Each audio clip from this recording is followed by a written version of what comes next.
நாட்டுல பசி பட்டினி வேலை இல்லாத திண்டாட்டம்னு பல பிரச்சனைகள் இருக்கும்போது கடவுள் இல்லைங்கிற பிரச்சனை மட்டும் ஏன் எடுத்துட்டீங்க?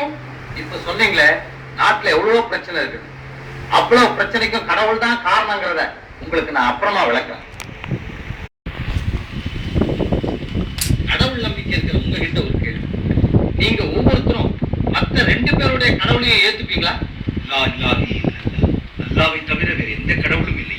நீங்க இந்து கடவுள்களும் அதன் அவதாரங்களும் அதன் வழிபாடுகளின் மீது தான் எனக்கு நம்பிக்கை. மற்ற எந்த கடவுளின் மீதும் நம்பிக்கை இல்லை. கர்த்தர் மட்டுமே இருக்கிறார், அவரே வல்லவர். கடவுள் இருக்குதுன்னு நம்புற நீங்களே மற்ற 2 பேரோட கடவுளை ஏத்துக்க மறுக்கிறீங்க, இல்லங்கிறீங்க. நான் உங்க 3 பேர் கடவுளுமே இல்லைங்கிறேன், அவ்வளவுதானே. அதனாலதான் கடவுளை பரப்புற மதமே தேவையில்லைன்னு சொல்லுங்க. ஐயா, புரியாம பேசுறீங்க. மிருகத்தன்மை உள்ள மனிதர்களை திருத்துவதற்காகத்தான் ஆண்டவர் சில தெய்வத்தன்மை உள்ள மகான்களை படைத்தார். அந்த தெய்வத்தன்மை உள்ள மகான்கள் இந்த மனிதர்களை திருத்துவதற்காகத்தான் மதங்களை படைத்தார். கோடிக்கணக்கான மனிதர்களை மிருகத்தன்மையோட படைச்சிட்டு அவங்கள திருத்துறதுக்காக ஒரு சிலரை மட்டும் தெய்வத்தன்மையோட படைச்ச கடவுள் ஏன் எல்லாரையுமே தெய்வத்தன்மையோட படைச்சிருக்க வேண்டியதானே? அதை விட்டுட்டு ஒரு வேலைக்கு 2 வேலை செய்யற கடவுள் என்னவன்? இல்லைன்னா முன்னோக்கம் இல்லாதவன்.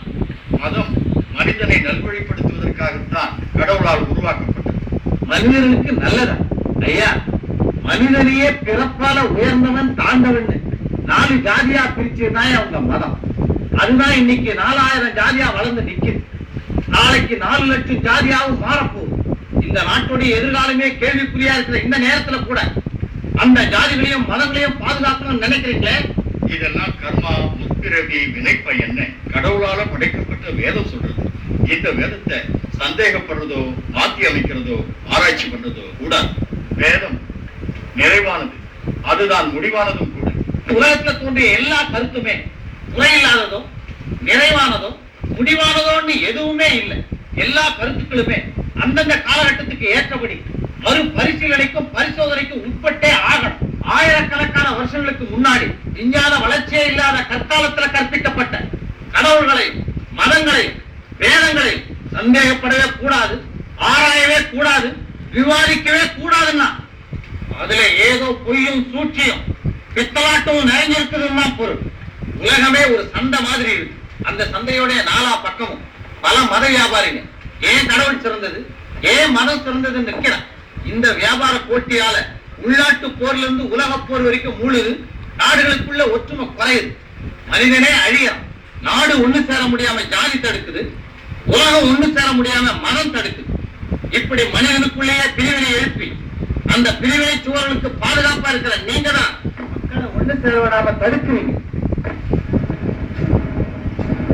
கடவுள் நம்பிக்கையுள்ள ஒரு மதக்காரனை இன்னொரு மதக்காரனை அடிக்கிறதும் கொல்றதும், இவன் கோயில அவன் அடிக்கிறதும் அவன் கோயில இவன் அடிக்கிறதும் கடவுள் பேரால இவ்வளவு கொலைகளும் குழப்பங்களும் நடக்கும் போது அந்த கடவுள் தோன்றி மக்களே, நீங்கள் என்னால வீணா குழப்பமடைந்து மாய்ந்து சாக வேணாம், இதுதான் என் உண்மையான மதம், இதுதான் என் உண்மையான நிலை அப்படின்னு சொல்ல வந்திருக்கும்.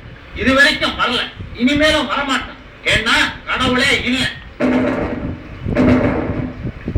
தம்பி, இது நீங்க பேசல, சாத்தா பேசு.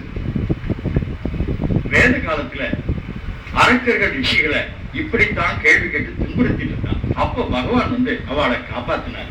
இப்போ அந்த பகவான் வருவார், எங்களை காப்பாத்துவார்.